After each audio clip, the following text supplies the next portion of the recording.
that.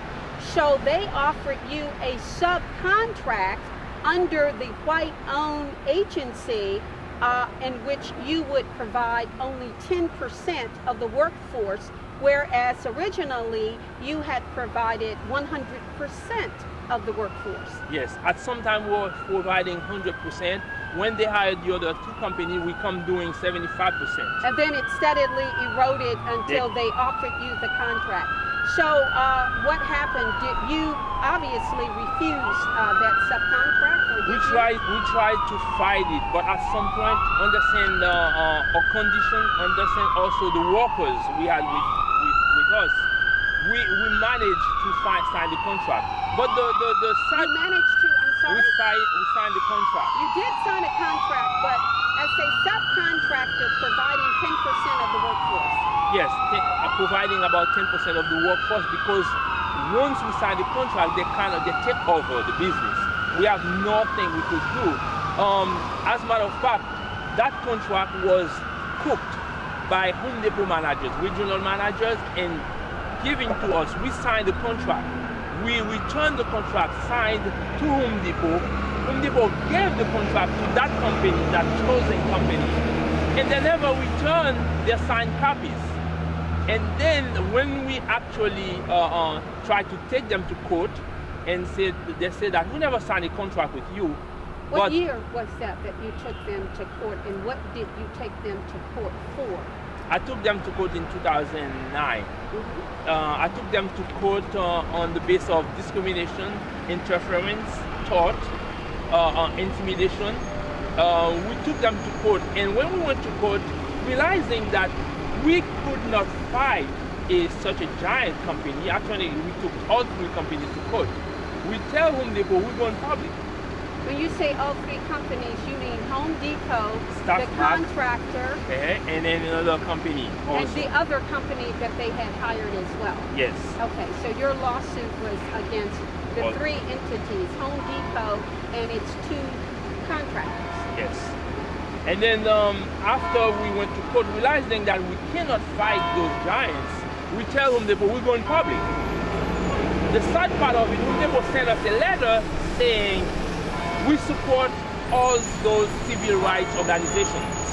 Now let's just stop here for a moment, because Home Depot has a notorious record of lawsuits, some huge lawsuits that have been settled against them. They had filed against them a racial discrimination lawsuit, a gender discrimination lawsuit, an age discrimination lawsuit.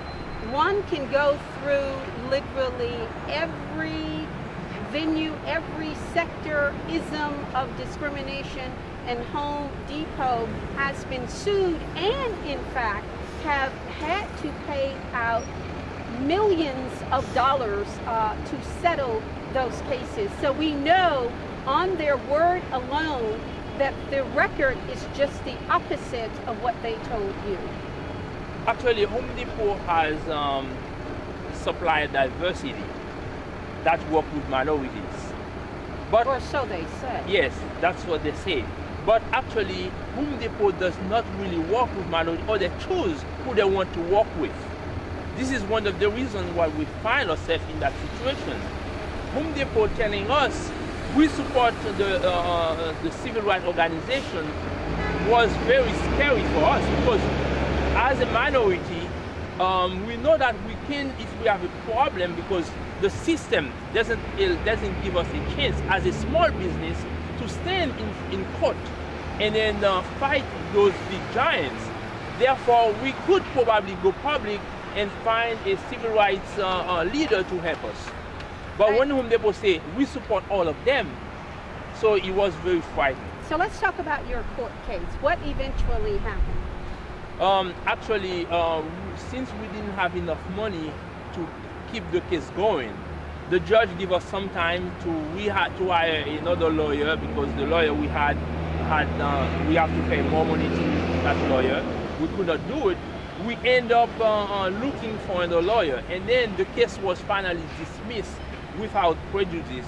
So telling us that once we're ready, we can come back. because we were supposed to go for case management. We didn't make it through the case management because we ran out of money. This is one of the reasons why many vendors out there don't have a chance to develop their business, because when they're faced with situations like that, they don't have the monetary power, they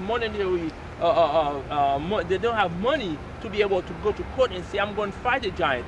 All of them just end up, go under the bed because they don't have the courage to go out there and then expose it. So this is what we're doing here today, trying to let the public know that those major companies that's supposed to be partnering with small business in America in a day where everybody's talking about jobs, but how are we going to get jobs? Is those businesses, those major companies like Home Depot, destroying minority business, and nothing can be done about it. I think it's important to say here in our narrative, in our story, that your attorney, I think, failed you very badly in that he did not file a racial discrimination lawsuit with the EEOC, the Equal Employment Opportunity Commission, and that was a very serious oversight. But nevertheless, let's continue with our story.